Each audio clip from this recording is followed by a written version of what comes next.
Hello, hello! J'espère que vous allez bien et que cet épisode ne sera pas une lourdeur pour vous. Puis si elle l'est, allez dans votre lieu, allez dans vos pensées et posez-vous la question, qu'est-ce que tu veux que je retienne de cet enseignement? Et que si ça ne vient pas de toi, mets-moi la paix. Puis vous allez voir qu'est-ce qui va agir sur vous. Puis je vous rappelle que dans tout ce que je dis, je suis ouvert à la critique, je suis ouvert à discuter dans le respect parce que je vous montre un respect, je crois. Puis je suis ouvert à ce que vous me montrez aussi un respect. Mais il y a des attaques que je vais peut-être vous répondre, mais il y a des commentaires que je ne prendrai pas le temps de répondre parce que je prie que le Seigneur me fasse sauver du temps.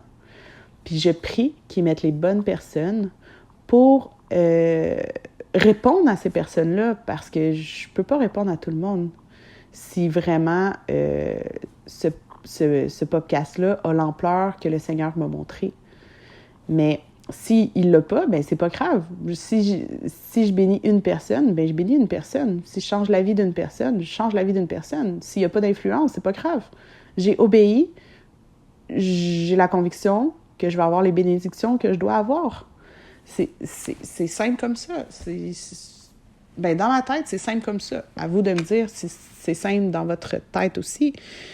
Mais on arrive à notre 9e épisode. Puis, sérieux, je veux juste rendre gloire au Seigneur pour tout ce qu'il fait dans ma vie. Pour mes enfants, pour ma famille, pour ma famille spirituelle, pour le pardon qu'il met en moi, pour l'amour de son prochain, pour l'empathie, pour la compassion, pour les gens parfaits que tu dresses devant moi, pour les intercesseurs parfaits qui intercèdent pour moi, Seigneur, parce que je suis incapable d'agir par ma propre personne.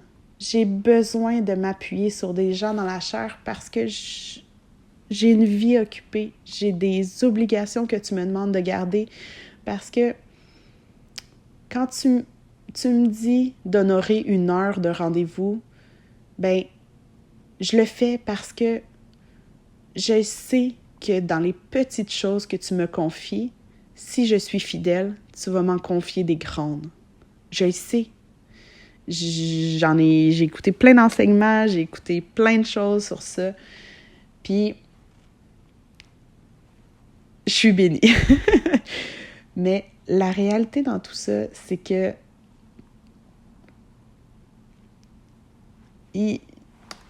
excusez, j'ai perdu le fil. Mais je vous répète, mes enregistrements, ils me demandaient des one-shot deals. Ils me demandaient de ne pas les travailler. Fait que la critique que vous allez avoir sur moi, soyez douce.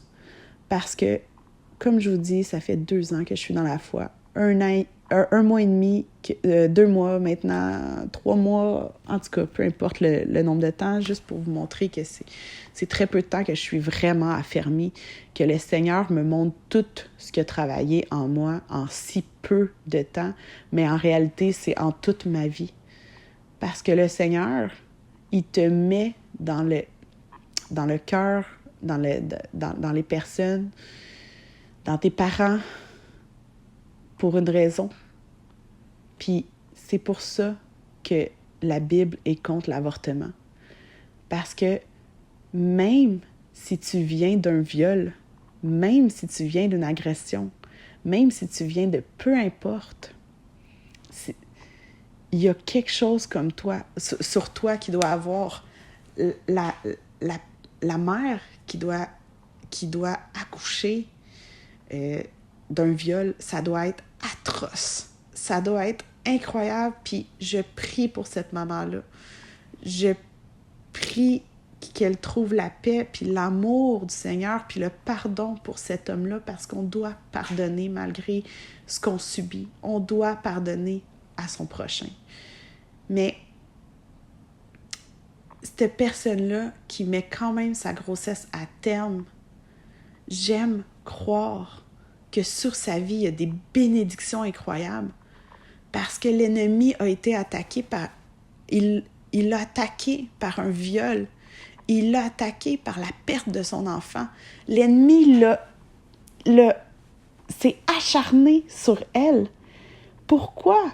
Parce que il y a une bénédiction, il y a une onction sur sa vie. Mais si elle laisse tomber l'enfant qu'elle porte en elle, ben, on ne sait pas qui perd des bénédictions. On ne sait pas sa mère quelle bénédiction perd. On ne sait pas toi, si tu décides d'avorter ton enfant, quelle paix tu peux avoir face à tout ce que tu as subi, parce que on vit dans un monde cruel. On vit dans un monde de vol, d'agression, de pornographie juvénile, je peux énumérer des centaines de choses. Mais le Seigneur veut opérer dans ta vie. Puis si tu laisses l'ennemi gagner sur toi, ben, c'est atroce. C'est atroce. C'est atroce. Parce que tu n'auras pas les bénédictions. Tu n'auras pas la paix. Tu n'auras pas l'amour. Tu n'auras pas la conviction. Puis, j'ai eu une discussion avec quelqu'un qu'encore que j'affectionne tout particulièrement, mais qui voit la même vision que moi, parce que le Seigneur m'a demandé de me confier à elle, pas à une autre personne, parce qu'elle voit comme moi, puis on doit s'appuyer ensemble pour fêter avec d'autres personnes, pour qu'ils voient comme ça. Parce que j'ai senti tellement de fois que je ne devais pas demander la prière, que je ne devais pas demander la prière, que je devais agir par ma propre foi. Il y a des choses que je dois battre par ma propre foi, mais il y a des choses que je ne peux pas battre par ma propre foi. Puis la réalité, c'est que je peux pas... Quand je suis guidée du Saint-Esprit à demander la prière, puis que la personne qui prie pour moi est réceptif, on reçoit quelque chose. Je reçois quelque chose, mais la personne qui prie pour moi reçoit quelque chose. Si c'est pas une parole de reconnaissance, si c'est pas une prophétie, si c'est pas quelque chose, ben, il reçoit une bénédiction. J'ai la certitude que ça va mal, pas la certitude, parce qu'il y a tout le temps un doute, vous comprenez, mais plus que je réalise que je parle avec vous, plus que je prends de l'assurance, mais je veux que vous sachiez que je suis humble dans tout ça, parce que c'est important, parce que je ne sais pas si je perds des bénédictions, parce qu'il a mis la capacité de l'humilité en moi, puis je ne veux pas la perdre. Bref, je reviens. C'est quoi je disais? Pardonnez-moi. Le cerveau d'une femme est incroyable. Est un hamster qui fonctionne non-stop. Puis c'est pour ça qu'on a besoin des femmes, pour annoncer les choses. Puis on a besoin des hommes parce que leur cerveau fonctionne différemment. Parce que l'homme et la femme, on vient de la même personne, d'Adam et Ève, mais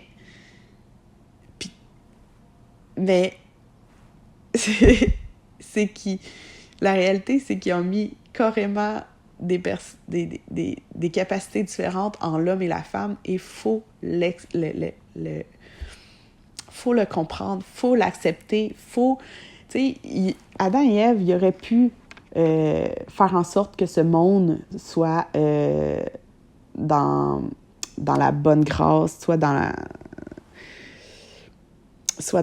l'amour que le Seigneur voulait pour ce monde-là. Mais ils ont décidé qu'ils péchaient. Ils ont décidé qu'ils mangeaient le fruit défendu que le Seigneur avait. Puis c'est là qui a fait en sorte que la personne en eux, qui était tout nu, qui voyait aucune malice à être tout nu, ben ils ont senti le besoin de s'habiller. Ils ont senti le besoin de pécher. Mais le Seigneur, il a dit, à cause de ça, tu vas... au serpent, je crois qu'il a dit, tu vas ramper toute ta vie, tu vas manger de la grenade, de la poussière et tout. Puis à Adam et Ève, il a dit vous allez vivre de la misère, vous allez vivre ci, vous allez vivre ça, parce que vous avez écouté votre chair et non le commandement que je vous ai dit. Mais la réalité, c'est que on vit dans ce monde-là qui va tellement mal à cause des choix. Il a eu confiance en 2 personnes, mais ces 2 personnes-là n'ont pas fait le pas de foi qu'ils devaient pour sauver l'humanité. Il va remettre en quelqu'un d'autre cette capacité-là pour revenir à quelque chose de sensé dans ce monde-là. Mais on doit vivre le calvaire pour arriver à quelque chose, tu sais. Et le Seigneur, il l'a dit, je vais inonder tout le monde. Puis quand que c'est arrivé, à part Noé, puis Noé, il a dit des commandements, fais un bateau. C'était lourd ce qu'il a demandé, mais il l'a fait quand même parce que le Seigneur, il a fait confiance parce qu'il a vu son cœur. Il a vu qu'il était prêt à obéir. Puis Noé, il a décidé qu'il allait obéir, mais la réalité, c'est que il y a tout le temps 2 plans, tu sais. Il y a le plan de est-ce que tu vas faire ton pas de foi, est-ce que tu vas pas le faire. Il te laisse le choix de choisir. Il sait le pas que tu vas faire. Il y a une solution pour le pas que tu vas faire. Mais il y a une solution pour l'autre aussi parce qu'il ne sait jamais ce que tu vas faire, tu sais. Puis, c'est ça qui est beau. Puis j'ai espoir qui met les capacités parfaites en un individu, mais que sur Terre, on a besoin de plein d'individus pour l'aider à rester humble, à rester dans ce que le Seigneur lui demande. On ne peut pas reposer sur une personne parce que, je vous le répète, on vit dans un monde que Jésus ne vivait pas. Jésus se consacrait à 120%, à 120% avec le Seigneur. Nous, c'est pas notre réalité. On vit sur terre. Il a déposé Dieu a déposé son Fils sur terre parce que il a voulu le crucifier sur la croix pour mettre l'esprit en nous pour qu'on puisse évoluer. C'est pas magnifique? Pardonnez-moi, j'étais inspirée. J'ai dépassé le 12 minutes. C'est pas grave. Je me laisse guider. Puis j'ai confiance que si je dépasse, c'est sa volonté. Sinon, je lui demande pardon. Donc, soyez bénis et au prochain épisode.